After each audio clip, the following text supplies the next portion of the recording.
Ya, baik. Gimana tadi istirahatnya? Sudah kenyang? Sudah. Ya, tadi kita sudah materi, sekarang kita akan diskusi tentang artikel yang sudah saya share di Google Classroom kemarin. Gimana? Sudah kalian baca semua? Sudah Pak. Ke mana aja Pak? Oke, karena sudah baca semua, jadi artikel kita tentang Financial Attributes, Real Earnings Management, and Corporate Tax Planning of Listed Manufacturing Firms in Nigeria gitu ya. Dan artikel ini dirilis oleh Journal of Accounting Business and Finance Research di Oktober 2023. Ya, karena kalian sudah baca semua, apa rumusan masalah dari artikel kita ini? Nanti sebelum itu saya ingin memberitahu kalau nanti ini diakumulasi untuk nilai UAS kalian ya, anak-anak ya. Jadi kalian harus rebutan, cepet-cepetan ya. Siapa? Oke, apa rumusan masalahnya? Saya. Oh, oke, Bill duluan ya. Apa, Bill? Yang pertama, apakah nilai perusahaan berdampak pada perencanaan pajak perusahaan manufaktur yang terdaftar di negara Nigeria? Yang kedua adalah apakah Real Earning Management atau REM berpengaruh terhadap hubungan antara atribut keuangan dan perencanaan pajak pada perusahaan manufaktur yang terdaftar di negara Nigeria juga, Pak? Ya, oke. Rumusan masalah tadi itu dari artikelnya atau dari kamu sendiri? Dari saya sendiri dong, Pak. Yakin? Yeay. Ya, Bill tadi sudah ya. Lalu tujuan dan manfaat dari penelitian ini itu apa? Siapa yang bisa? Saya, Pak. Yohanes, ya silakan Yohanes. Nah, tujuannya untuk menyelidiki pengaruh atribut keuangan pada strategi perencanaan pajak perusahaan publik, perusahaan manufaktur di negara Nigeria dimulai tahun 2012 hingga tahun 2022, Pak. Oke, ya. Selanjutnya ada grand theory dari artikel kita, yaitu teori struktur modal dan model di Griani dan Miller. Lalu ada teori De Angelo and Masulis. Dan pada kedua studi ini itu menjelaskan ya anak-anak ya gimana mengintegrasikan teori-teori ini itu untuk memahami bagaimana atribut keuangan seperti leverage keuangan, laba bersaham, rasio lancar dan lainnya itu mempengaruhi strategi perencanaan pajak perusahaan manufaktur publik di Nigeria yang baru listing ya tentunya. Selain itu, peran moderasi manajemen laba yaitu REM dalam hubungan ini itu dieksplorasi menyoroti pentingnya praktik perencanaan pajak yang etis dan legal di negara Nigeria itu sendiri. Oke, berikutnya ada variabel independen dan moderasinya. Ada yang tahu? Saya, Pak. Oh, oke. Cocok ya tadi sudah semua. Ya, Wilson, silakan. Kalau independen pertama ya Pak, independennya di sini ada 4, yaitu profitability, liquidity, financial leverage, and firm growth. Nah, kalau dependennya cuma ada 1, yaitu tax planning, dan terakhir untuk variabel moderasinya yaitu real earning management atau REM, gitu Pak. Ya, terima kasih Wilson. Ya, itu sama sih. Saya juga kemarin baca memang ya moderasinya menggunakan real earnings management. Oke, selanjutnya kita melihat ya anak-anak ya gimana merangka dari dan temuan dari penelitian sebelumnya. Ya, di sini karena cukup banyak, jadi kita bagi saja. Mungkin siapa yang berani? Saya. Ya, Bill. Oke. Oke, jadi yang pertama ada De Angelo dan Masulis yang ditemukan pada tahun 1980 yang menjelaskan bahwa tax shield non utang dapat menjadi pengganti manfaat pajak dari pembiayaan utang dan perusahaan dengan tax shield non utang yang lebih besar diharapkan menggunakan lebih sedikit utang.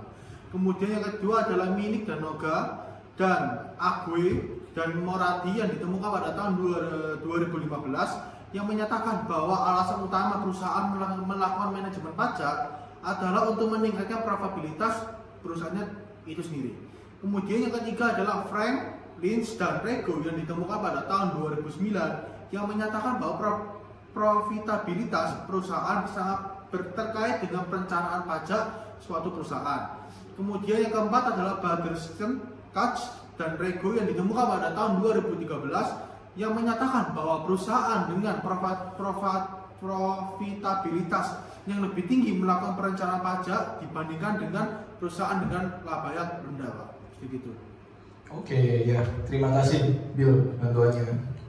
Masih ada lagi nih ternyata. Siapa yang mau maju lagi? Saya, Pak. Oke, ya, dijelaskan dari tempat aja nggak apa-apa. Selanjutnya ada penelitian dari Purhidari dan Sarvestani yang dilakukan pada tahun 2013 yang mengamati bahwa perusahaan dengan peluang pertumbuhan dan profitabilitas tinggi memiliki hubungan yang positif dan signifikan dengan perencanaan pajak. Selanjutnya ada Irianto, Sudibyo, dan Favirli di tahun 2017 yang menyelidiki pengaruh ukuran perusahaan, leverage, profitabilitas, dan rasio intensitas modal terhadap penghindaran pajak perusahaan manufaktur yang terdaftar di Bursa Efek Indonesia dari tahun 2013 hingga 2015. Temuan penelitian ini menunjukkan bahwa ROA memiliki pengaruh negatif dan tidak signifikan terhadap ETR. Selanjutnya ada Salahuddin dan Eze yang dilakukan pada tahun 2018 yang memiliki determinan spesifik perusahaan dari tarif pajak efektif perusahaan. Penelitian ini menunjukkan hubungan positif antara ROA dan ETR serta RTR saat ini. Selanjutnya ada Ledesma et al. Pada tahun 2018 yang meneliti pengaruh karakteristik dewan terhadap tingkat penghindaran pajak di Filipina dari tahun 2003 hingga 2015. Penelitian ini menemukan bahwa hubungan positif antara ROA dan residual book tax gap, sedangkan hubungan negatif ditemukan antara ROA dan ETR jangka panjang. Sudah. Ya, sepertinya kelihatannya memang semuanya sudah membaca. Ya, terima kasih Yohanes dan Bill. Ya, oke. Berikutnya kita melihat rangka penelitian yang dilakukan di artikel sekarang. Ya, karena tadi Yohanes dan Bill udah minta tolong ya, Wilson, bagaimana? Bagaimana apa ini? Ya, itu Wilson. Ya, yang pertama ada tax planning. Apa itu tax planning? Tax planning itu perencanaan pajak, Pak. Oke, perencanaan pajak. Definisinya seperti apa sih menurut kamu? Kan kalau di sini kan perencanaan pajak yang tadi saya jelaskan dia kan masuk di variabel dependen ya, Pak. Jadi fungsi itu dia untuk mengukur residual dari perbedaan book tax difference. Ya, oke. Menurut kamu kenapa sih perusahaan itu melakukan tax planning atau perencanaan pajak? Karena ya untuk pertama supaya dia bisa mendapatkan pajak yang jauh lebih rendah dari yang seharusnya. Makanya dia menciptakan namanya tax planning gitu. Ya, tapi tetap harus legal ya, Wilson ya. Benar. Jangan sampai ilegal. Iya. Ya, berikutnya ada profitabilitas. Profitabilitas ini seperti apa, Bill? Gimana Bill? Profitabilitas? Profitabilitas ini atau kepanjangannya adalah earning per share. Itu ya untuk mengukur seberapa untungnya perusahaan itu pada periode atau tahun tersebut. Oke, ya, karena profitabilitas sudah. Selanjutnya, current ratio. Ada yang tahu current ratio di sini? Saya, Pak. Ya, gimana Yohanes? Current ratio ini ditentukan dari rasio aset lancar terhadap kewajiban lancar. Oke, jadi melihatnya bagaimana Yohanes? Kamu tahu atau tidak? Pengaruhannya seperti apa? Kalau lebih dari satu berarti bagus, Pak, perusahaannya. Oke, lebih dari satu itu bagus. Kalau ketinggian, kenapa? Bagaimana efeknya? Pak, ketinggian, Pak. Efektif, Pak, efektif. Lebih efektif, ya. Oke, benar Wilson. Ya, Wilson poinnya berarti nambah 5 ya? Ya. Boleh, Pak. Oh, 10. Saya berapa, Pak, tadi, Pak? Tadi hitung loh. Iya. Oke. Ya, nanti ini rangkanya karena kita mengejar waktu ya. Jadi kita next aja ke berikutnya. Kita akan membahas metode penelitiannya. Oke, yang pertama ada data penelitiannya. Data penelitian dari artikel kita ini tentu kalau kalian sudah baca kemarin membahas mengenai populasi, yaitu menggunakan 41 perusahaan manufaktur yang terdaftar di Nigeria Exchange atau NGX gitu ya per 31 Desember 2022. Namun tentu saja ada kriteria khusus, yaitu yang pertama itu terdaftar di NGX sebelum tahun 2012 dan belum dihapus hingga sebelum tahun 2022 atau per 31 Desember 2022 gitu. Lalu berikutnya ada metode penelitian.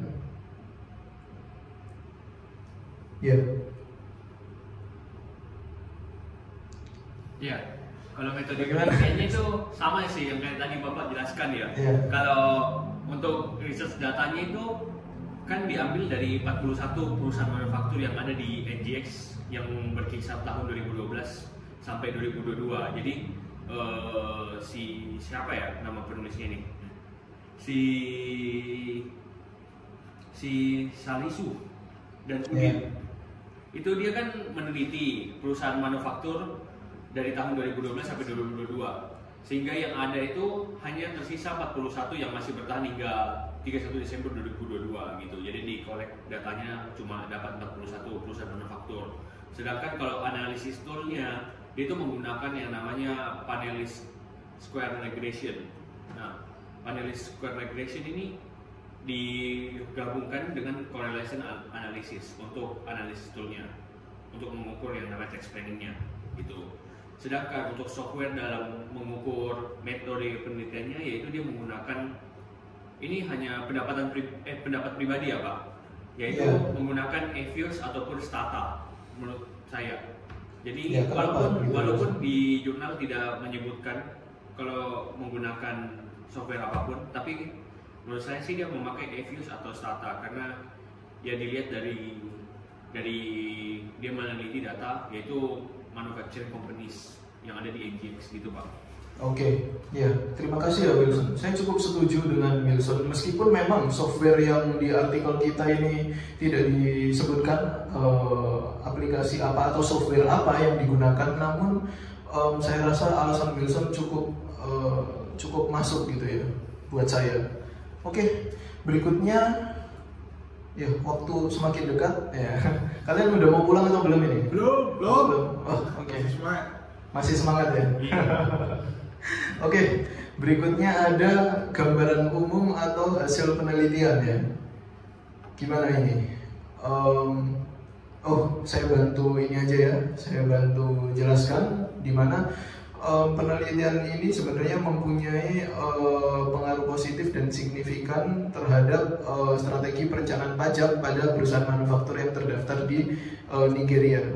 Maaf tadi saya salah menjelaskan, yaitu financial leverage mempunyai pengaruh positif dan signifikan terhadap strategi perencanaan pajak pada perusahaan manufaktur di Nigeria. Gitu. Nah, hal ini menunjukkan kalau leverage keuangan itu meningkat ya tentunya. Perusahaan itu cenderung melakukan lebih banyak aktivitas perencanaan pajak dibandingkan REM atau manajemen laba real. Nah, selanjutnya analisis korelasinya menunjukkan kalau profitabilitas itu dan rasio lancar punya pengaruh positif yang lemah. Dengan perencanaan pajak, rasio utang terhadap pendapatan atau DER itu menunjukkan hubungan positif yang kuat. Sebaliknya, pertumbuhan ukuran perusahaan itu punya hubungan yang negatif dan lemah dengan perencanaan pajak. Nah, oke. Karena kita sudah melihat gambaran umum dan hasil penelitiannya, selanjutnya kita langsung ke kesimpulan aja ya. Ya, siapa yang mau menjelaskan kesimpulan? Saya dong Pak. Oke, ya, Bill silakan. Jadi kesimpulannya yang saya dapatkan adalah keberhasilan perusahaan manufaktur yang terdapat di Nigeria bergantung pada atribut keuangan dan perencanaan pajak. Karena manajemen laba real memainkan peran penting dalam memoderasi hubungan antara perencanaan pajak dan atribut keuangan, perusahaan harus bisa menghindari praktik manajemen real ketika terlibat dalam perencanaan pajak karena hal ini tidak etis dan dapat mengakibatkan konsekuensi hukum yang berakhir mendapat sanksi dari pihak pemerintahnya. Oke, ya. Tadi sudah disimpulkan juga sama Bill. Tadi saya juga sudah cukup sering mendengar Wilson dan Bill. Jadi yang terakhir untuk rekomendasi penelitian selanjutnya, Yohanes, ya Oke. boleh dijelaskan. Siap, Pak. Yohanes. Nah, menurut penelitian ini merekomendasikan bahwa bisnis harus terlibat dalam kegiatan perencanaan pajak yang etis dan legal, sambil mempertimbangkan karakteristik keuangan mereka. Mereka juga harus mempertimbangkan dampak pengolahan laba real terhadap pelaporan keuangan dan kepatuhan pajak, serta memastikan bahwa kegiatan perencanaan pajak mereka mematuhi peraturan yang relevan. Selain itu, pembuat kebijakan juga harus mempertimbangkan penerapan kebijakan pajak yang konsisten untuk mengurangi pelanggaran. Oke, ya. Karena kita sudah selesai membahas artikel kita, berarti selanjutnya kita harus lebih sering berdiskusi ya tentang artikel-artikel berikutnya. Kalian semangat? Semangat Pak! Ya, oke. Gini dong, saya suka ini kalau kayak gini.